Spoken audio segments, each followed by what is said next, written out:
प्रश्न आया है।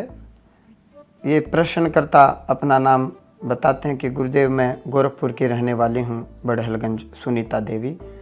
मेरा प्रश्न है कि जो अभी राम मंदिर की स्थापना हुई है, क्या ये स्थापना शास्त्र सम्मत है? और कुछ लोगों का मानना है, हमारे धर्माचार्य भी कहते हैं कि ये शास्त्र के विरुद्ध है, मंदिर अभी पूरा नहीं हुआ है और स्थापना राजनीतिक लाभ के लिए कर रहे हैं। तो गुरुजी, आपका इसमें क्या मानना है? तो सुनीता देवी जी, हम इतना ही कहना चाहेंगे, हमारा सनातन धर्म बड़ा विचित्र है, अद्भुत और बड़ा व्यापक है। अनेकों अनेकों ऋषि महर्षि अपने अपने मत से, अपने अपने ज्ञान विवेक से, अपने अपने तरीके से समाज के कल्याण के लिए नाना प्रकार से रास्ते अपना रहे हैं। जगत गुरु जी हमारे सनातन धर्म की सर्वोच्च पदवी है। उन्होंने कुछ कहा है तो कहीं उन्होंने पढ़ा है, बिना पढ़े तो वो कुछ कहेंगे नहीं। लेकिन कुछ धर्माचार्य अलग तरीके से जो कह रहे हैं, उन्होंने भी किसी ऋषि परंपरा से, ऋषि के द्वारा लिखी हुई कोई पुस्तक पढ़ी होगी। अब आपने प्रश्न हमसे पूछा है, तो देखिए हमारे सनातन धर्म में मुख्यतः 6 प्रकार से निम्बार्काचार्य, माधवाचार्य, रामानंदाचार्य, रामानुजाचार्य, वल्लभाचार्य और जगत गुरु शंकराचार्य, तो ये 6 पदवी हैं। अब जैसे सुप्रीम कोर्ट की कोई बेंच बैठती है, 6 जज की बेंच बैठती है, वो अपने अपने ज्ञान बुद्धि विवेक से फैसला देते हैं। तो हमारे भी ये 6 पदवियाँ जो अभी मैंने आपको बताई हैं, 6 प्रकार से जगत गुरु हैं जो वैष्णव संप्रदाय और शिव संप्रदाय से हैं।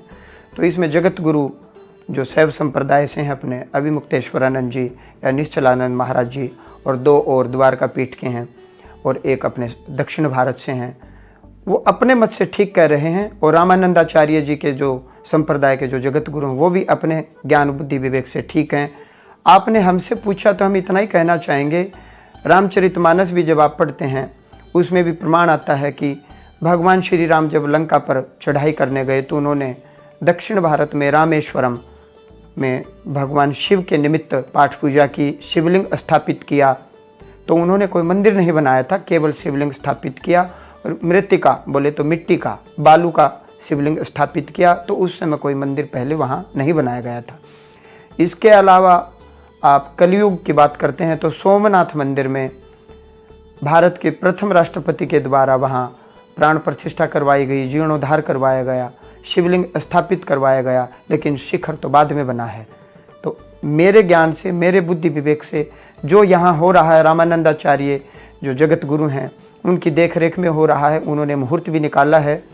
और रही राजनीतिक लाभ और फायदे की, राम जी तो सबको फ़ायदा देंगे, जो राम जी को मानेंगे राम जी उस पर कृपा करेंगे। आगे जीव की अपनी सोच है, तो आप बिल्कुल भी किसी भी प्रकार से संदेह उत्पन्न न करें।